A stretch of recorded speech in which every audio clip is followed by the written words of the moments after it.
ওগো আল্লাহ, তোমার বান্দারা জিকির করে, আপনি আপনার বান্দাদেরকে মাফ করে দেন গো আল্লাহ। আপনার বান্দাদের জিন্দেগীর সমস্ত গুনাহ মাফ করে দেন, আপনার বান্দাদের জিন্দেগীর গুনাহ মাফ করে দেন, বান্দাদের সকল হাজত পুরা করে দেন। এইভাবে নূরের কুটি আল্লাহ তাআলার কাছে ফরিয়াদ করতে থাকে। আল্লাহ রাব্বুল আলামিন নূরের কুটিকে ডাক দিয়া বলে, ও নূরের কুটি, তুমি সাক্ষী থাকো, আমার যে বান্দারা পূর্বচর মাহফিলে বসে আমার নাম জপতেছে, আমার গুণগান গাইতেছে, আমার এই বান্দাদের সমস্ত গুনাহ খাতাগুলো আমি মাফ করে দিলাম। সুবহানাল্লাহ।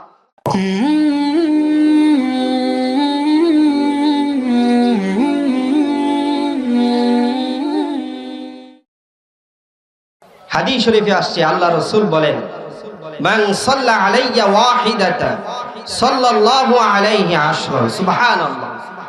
আল্লাহ রাসূল বলতেছেন, ও আমার উম্মত শোনো, যদি তোমরা আমার উপরে একবার এক মর্তবা দুরূদ পড়ো, তাহলে আমার আল্লাহ তোমার উপরে খুশি হইয়া 10টা রহমত নাযিল করেন। সুবহানাল্লাহ। আর এই যে জোরে বললেন সুবহানাল্লাহ, আলহামদুলিল্লাহ, আলহামদুলিল্লাহ, আল্লাহু আকবার, ওয়ালিল্লাহিল হামদ, প্রশংসা কার? সকল প্রশংসা দাবিদার কে? আল্লাহ। সকল প্রশংসার মালিক আল্লাহ। মানুষের প্রশংসা করার মতো মানুষ প্রশংসার যোগ্যই না। মানুষের কি আছে? আপনার পেটের ভিতরে নাফাকি নিয়ে ঘুরতেছেন, কি আর প্রশংসা আপনার? কি কথা ঠিক কিনা? মৃত্যুর পর 3 দিন পর আপনার অস্তিত্বই খুঁজে পাওয়া যাবে না, পচে গলে লাশ হয়ে যাবে, কি আর আপনার প্রশংসা? যিনি আল্লাহ তাআলা আছেন, ছিলেন, আছেন, থাকবেন, যিনি পবিত্র, তারই তো প্রশংসা হইতে পারে। ঠিক কথা ঠিক কিনা? আল্লাহ ছাড়া প্রশংসার যোগ্য এই দুনিয়াতে কেউ নাই। আল্লাহ ছাড়া প্রশংসার দাবিদার আর কেউ হইতে পারে না। এখন এই ওয়াজের শুরুতে, ওয়াজের শেষ পর্যন্ত যারা থাকবেন এবং এর ভিতরে যে আমল করবেন, সকল আমল তার আমল নামায় জমা হবে। কথা ঠিক কিনা? এখন এই বয়ানের মাঝখানে কোন সময় বলবেন সুবহানাল্লাহ, কোন সময় পড়বেন আলহামদুলিল্লাহ, কখনো পড়বেন আল্লাহু আকবার, ওয়ালিল্লাহিল হামদ, প্রশংসা আল্লাহ। তো এই যে মাঝখানে পড়বেন, এই মাঝখানের ভিতরে যখনই পড়বেন একটু জোরে জোরে পড়বেন। পারবেন তো ইনশাআল্লাহ? এখন বলতে পারেন যে হুজুর, জোরে জোরে কথা কেন বললেন? আস্তে বললে কি আল্লাহ শুনবে না? অবশ্যই আল্লাহ শুনবে, কিন্তু জুড়তে বলা, জুড়ে বলা আর আওয়াজ ছোট করে বলা, এর ভিতরে অনেক পার্থক্য আছে বাবা।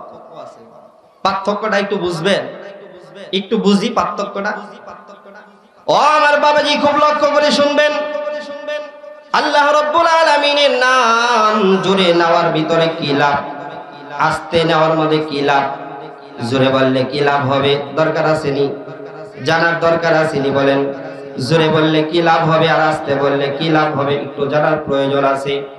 ও আমার বাবাজি, খুব লক্ষ্য করে শুনুন। এই যে নির্বাচনের মৌসুম আসতেছে, আগামী 2 মাস পরে দেখবেন আমাদের দেশে নির্বাচনের মৌসুম আসতেছে। এই মৌসুমের মধ্যে কত নেতা এমপি প্রার্থী হবে, আর এমপি প্রার্থী যখন হবে তাকে নিয়ে দেখবেন বিভিন্ন রাস্তাঘাটে মিছিল দিতে থাকবে, বলবে আমার ভাইয়ের চরিত্র ফুলের মতো পবিত্র। আবার এর ভিতরে যদি বলেন আমার ভাইয়ের চরিত্র ফুলের মতো পবিত্র, নামাজ পড়ে না এক ওয়াক্ত, তাহলে দেখবেন নেতার মতো বেজার আর কেউ হবে না। কথা ঠিক কিনা? আরে স্লোগান দিতেছে আমার ভাইয়ের চরিত্র ফুলের মতো পবিত্র, কিন্তু বাবাজি নামাজ পড়ে না এক ওয়াক্ত। আচ্ছা বলেন তো, যে ব্যক্তি নামাজ পড়ে না, রোজা রাখে না, আল্লাহর বিধানকে মানে না, তার পবিত্র কি তার চরিত্র কি পবিত্র হইতে পারে না? তার চরিত্র হলো নাফাকি। তার চরিত্র কখনোই পবিত্র হইতে পারে না। কারণ হাদিস শরীফে আসছে, আপনার আমি জানি এখানে তবলিগওয়ালা অনেক সাথীকে আমি দেখতেছি, আমি সব বসে দিচ্ছি সামনে।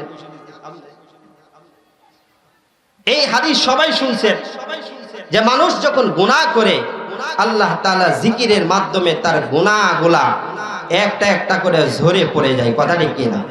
যত জিকির পড়ে তত তার গুনাহের কালিমাগুলা অন্তর থেকে দূর হয়ে যায়। কথা ঠিক কিনা? ও আমার বাবাজি, খুব লক্ষ্য করে শুনুন। নেতার স্লোগান দেওয়ার জন্য বড় মিছিল নিয়ে যাইতেছে রাজপথে। নেতার নামে মিছিল দিতে দিতে সামনে যাইতেছে। নেতা হলো সামনের কাতারে থাকে, কথা ঠিক কিনা? নেতা কোথায় থাকে? সামনে থাকে। নেতার ডানে কিছু লোক থাকে, বামে কিছু লোক থাকে, পিছনে তো অসংখ্য লোক থাকে। এদের মধ্যে দেখবেন সবাই জুড়ে জুড়ে স্লোগান দেয়, আমার ভাইয়ের চরিত্র ফুলের মতো পবিত্র, আমার নেতার চরিত্র ফুলের মতো পবিত্র, স্লোগান দেয়। এর মধ্যে একজন ব্যক্তি পিছন থেকে জুড়ে স্লোগান দিতেছে, আমার ভাইয়ের চরিত্র ফুলের মতো পবিত্র। নেতার কানে আওয়াজটা আইসা লাগে গেছে। নেতা পিছন দিকে তাকায়, তাকায় তাকায় দেখে আমার নামটা কে জুড়ে জুড়ে বলতেছে, কে আমার নামে জুড়ে জুড়ে স্লোগান দিতেছে। নেতাজি ঘাড় ঘুরাইয়া পিছনে তাকাইয়া দেখে কে আমার নাম জুড়ে জুড়ে জপে, কে আমার নামটা জোরে জোরে বলতেছে।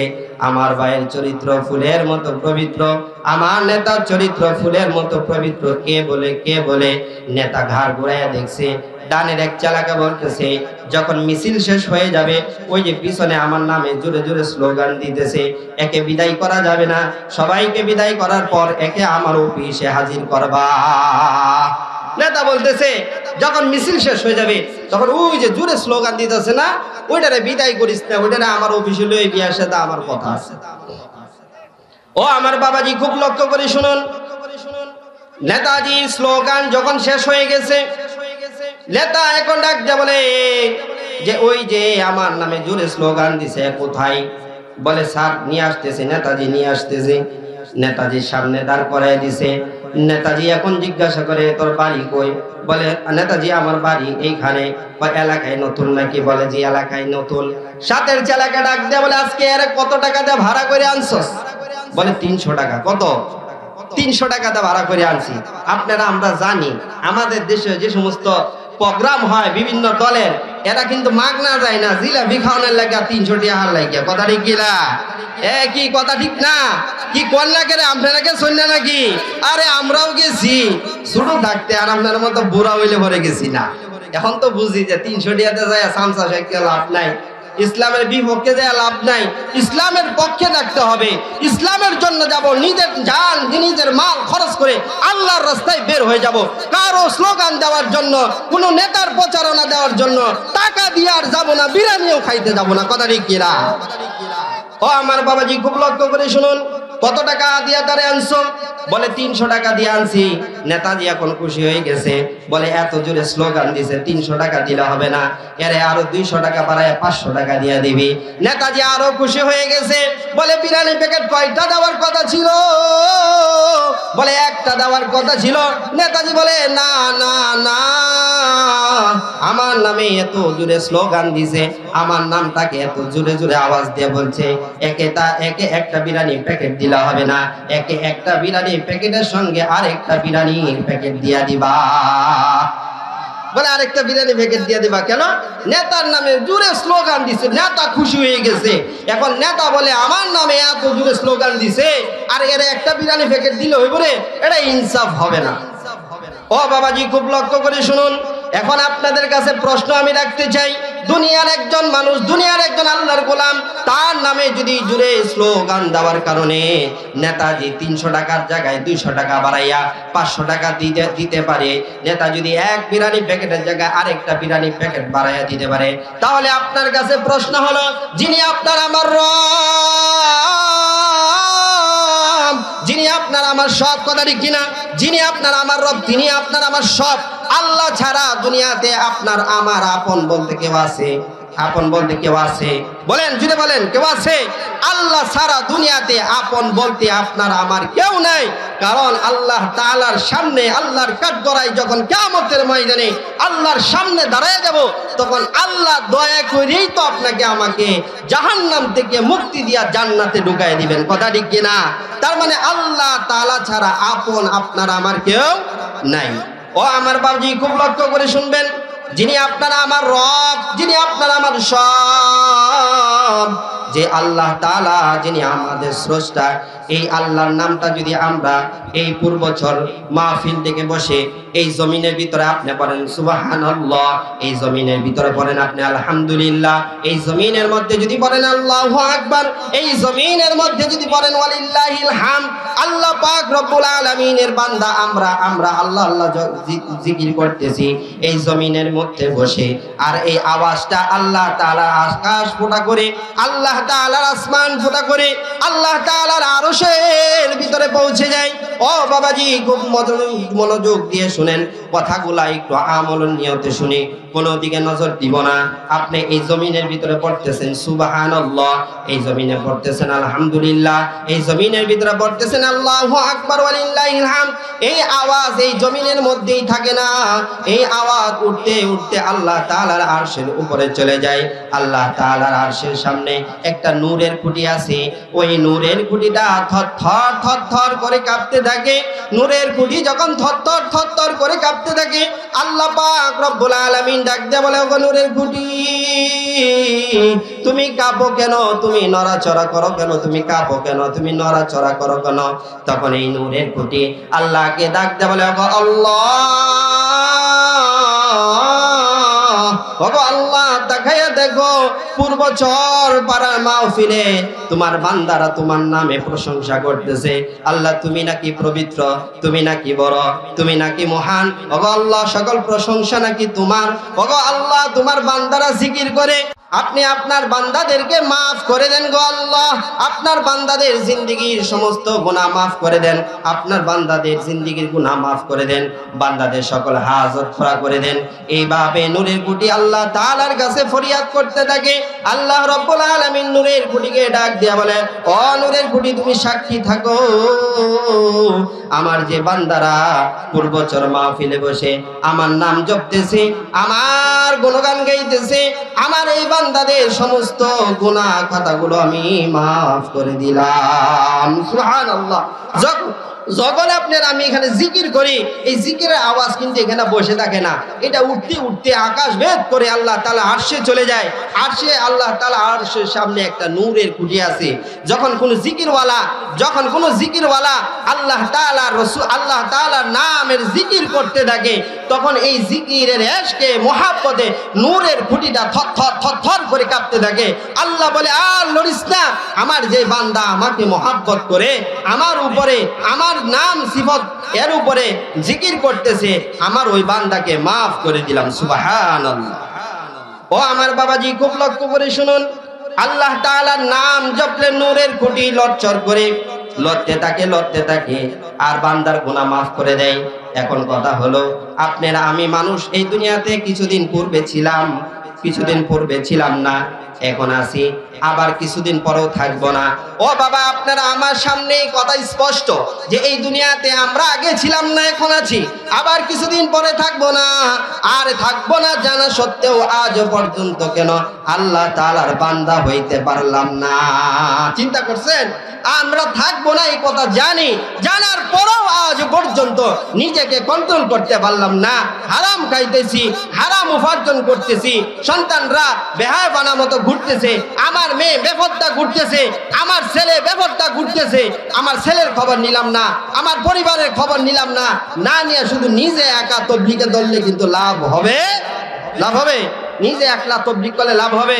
তবলিগে যারা গেছেন, এখানে আমি অনেকের মুখ চিনি, যারা আমির সাহেব, এখানে অনেক আমির সাহেব উপস্থিত আছেন, সকলেই জানেন যে ওয়াজ নসিহত একটা বই নিয়ে আগে বাড়িতে যাইতে হয়, একটা বই মসজিদে থাকে, ফাজাইলে আমাল, ফাজাইলে সাদাকাত, ফাজাইলে আমাল, এইগুলা কিতাব বাড়িতেও তালিম করতে হয়, কথা ঠিক কিনা?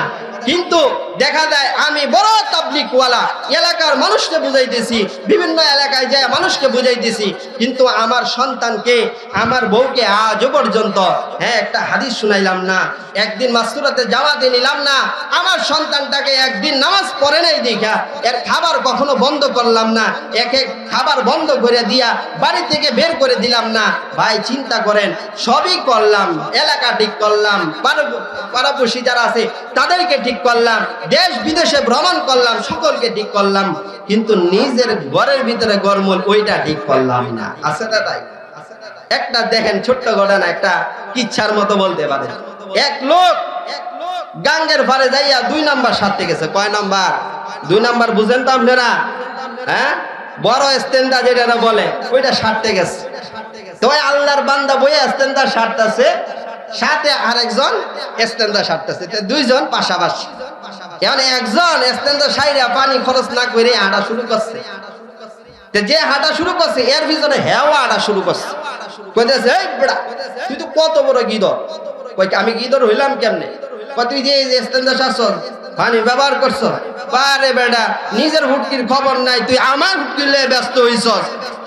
এখন আমাদের অবস্থাটা হইলো এরকম, নিজের ভিতরে না বাকি, নিজের ভিতরে গুনাহ, নিজের ঘর ঠিক নাই, নিজের সন্তান সারা রাত মোবাইল টিপতেছে, মোবাইলের ভিতরে নগ্ন সিনেমা দেখতেছে, আমার মেয়ে কলেজের উসিলা দিয়ে বয়ফ্রেন্ড নিয়ে এলাকায় ঘোরাঘুরি করতেছে, ওই খবর নাই গা। পাশের বাড়ি স্যারেরা কয়, ওই সলিমুদ্দিন তোমার স্যারেরা যে রাস্তাঘাটে ঘুরে এটা কি দেখো না? নিজের স্যারা ঘুরতেছে এটার খবর নাই, আরেক বেটার উপদেশ দিতেছে। এখন কথা হইলো আপনারা আমার মতো ব্যাককল, আপনারা আমার মতো ব্যাককল মনে হয় আর একটাও নাই গা। নিজের খবর নাই, অন্যের খবর নিয়ে ঘুরি। তো মুহতারাম হাজিরি, আপনার আমি এই দুনিয়াতে চিরকাল থাকবো না, একদিন না একদিন চলে যাব। কিন্তু বাবাজি চিন্তা করলেন না, কবরের দিকে যাইতে হবে। মরবেন না আপনারা? হ্যাঁ, অনেকে মাথা লড়ায় না, মনে হয় যে বোঝা যায় যে মরতো না। কি আপনারা মরতেন না নাকি? হ্যাঁ, না সন্দেহ আছে? আরে সন্দেহ নাই। আল্লাহ তাআলা কি বলে দেখেন, আল্লাহ রাব্বুল আলামিন বলেন, কুল ইন্নাল মাউতাল্লাযী তাফিরুনা মিনহু ফাইন্নাহু মুলাকীকুম সুম্মা তুরাদ্দুনা ইলা আলিমিল গায়ব। আল্লাহু আকবার। ও আমার বাবাজি, খুব লক্ষ্য করে শুনুন, আল্লাহ পাক রব্বুল আলামিন কোরআন ও কারীমের মধ্যে জানিয়ে দেন, ও আমার দুনিয়ার গোলাম, ও আমার দুনিয়ার গোলাম, আরে তোমরা শুনো, আমার মউত যখন তোমার সামনে হাজির হয়ে যাবে, মালাকুল মউত যখন তোমার সামনে হাজির হয়ে যাবে, এবারে যদি জিগায় যে চাচা নামাজ পড়েন না কেরে, আল্লাহর সামনে তো দাঁড়াইতে হবে, আযাব তো বড় ভয়ানক, তো মরলে হারলে গুল যাক, সেইটা আমার দেখার সময় নাই। আছে না? আমাদের দেশে কিছু মুসল্লি আছে, কিছু মুসলমান আছে, এরা বর্ষাকালে পিছলা খায়। পিছলা খায় না? আমরা খাইছি ছোটবেলা। পিছলা খায় উত্তরে দক্ষিণে পড়ে, কিন্তু পশ্চিমে পড়ে না। এতটুক খাইস্টা, উত্তরে দক্ষিণে পড়বো, পশ্চিমে পড়তো না। গুরান মারবো না, পশ্চিমে জীবন পশ্চিমে আজও পড়তাম না। এমন কিছু ঠেড়া মানুষ আছে না নাই? আবার বলে যে মরতাই না, মরার পরে কি হইব সেটা দেখার বিষয় নাই, মরলে বলি গুল যাক। গুল কোনটা যায় বুঝুন তো আপনারা? হ্যাঁ, কয়তো মরার পরে হারলে গুল যাক, গুল কোনটা যায় এটারে আর হেমনে কইলাম না, একটু ইঙ্গিত দিয়া কইলাম। এখন কথা হইলো, মরার পরে গুলটা কিন্তু অত সোজা না, গুল যাইবো আর আইবো, মরণ আর হইতো না। একবার গুল গেলে দুনিয়ার মধ্যে মইরা যাইবেন, কিন্তু মৃত্যুর পরে যদি গুল যায় তাইলে কিন্তু মরণ নাই, গুল যাইবো আর আইবো, যাইবো আর আইবো। তে একটা ছোট্ট একটা বিষয় দিয়া যদি একটা গুল যা হামায়, পরে এই গুলের যন্ত্রণাটা কেমন হইতারে চিন্তা করেন। 2-4 দিন যদি খালি টয়লেট আটকে যায়, পরে বাথরুমে যায় কুতান দিলে পরে হ্যাঁ কইতারে যে কি যে ঝামেলা, কথা কিনা? এই কারণে মৃত্যুর আগে সময় স্বল্প, এই কারণে আমার আলোচ্য বিষয় বলতে পারলাম না। যদি কোনোদিন সুযোগ হয় ইনশাল্লাহ বলবো। আমার এই যে সিটি পাঠায় দিছে যে 10 মিনিটের ভিতরে ফিনিশ করেন, তো আলোচ্য বিষয় বলতে পারলাম না। একটা রাসূলের হাদিস তেলাওয়াত করেছিলাম, এই হাদিসটা একটু বলি। আল্লাহ রাসূল বলতেছে, আল কবরু রাউজাতুম মিন রিয়াজিল জান্নাহ আও হুফরাতুম মিন হুফারিন নার। আল্লাহ রাসূল বলে, ও আমার উম্মত, আমি তোমাদেরকে অনেক মায়া করি, অনেক মহব্বত করি। আমার সন্তানের জন্য চিন্তা নাই, আমার হুসাইনের জন্য আমার চিন্তা নাই, আমার ফাতেমার জন্য আমার চিন্তা নাই, আমার আবু বকরের জন্য আমার চিন্তা নাই, ওমরের জন্য চিন্তা নাই। আমার চিন্তা হলো শুধু তোমাদেরকে নিয়ে। তোমাদেরকে আমি একটা স্পষ্ট মেসেজ দিতে চাই, তোমাদেরকে একটা স্পষ্ট ঘোষণা আমি দিয়ে দিতে চাই। তোমরা যদি আমল না করো, তোমরা যদি ইবাদত না করো, তাহলে মৃত্যুর পর কবরটা কিন্তু জাহান্নামের একটা গর্ত হবে, নাউযুবিল্লাহ। আর যদি নিজের জীবনটাকে আমল দিয়া, ঈমান আমল দিয়া সাজাইতে পারেন, তাহলে আল্লাহ রাসূল বলে তোমার কবরটাকে আমার আল্লাহ একটা জান্নাতের বাগান বানায় দিবেন। সুবহানাল্লাহ। মুহতারাম হাজিরিন, অল্প সময়ে স্বল্প কথা বলছি, সমস্ত কথা বলতে পারি নাই। যতটুকু কথা শুনছি এর উপরে আমাদের সকলকে আমল করার তৌফিক দান করুক। সকলে বলেন আমিন। ওয়া আখির দাওয়ানা আলহামদুলিল্লাহি রাব্বিল আলামিন। আসসালামু আলাইকুম ওয়া রাহমাতুল্লাহি ওয়া বারাকাতুহু।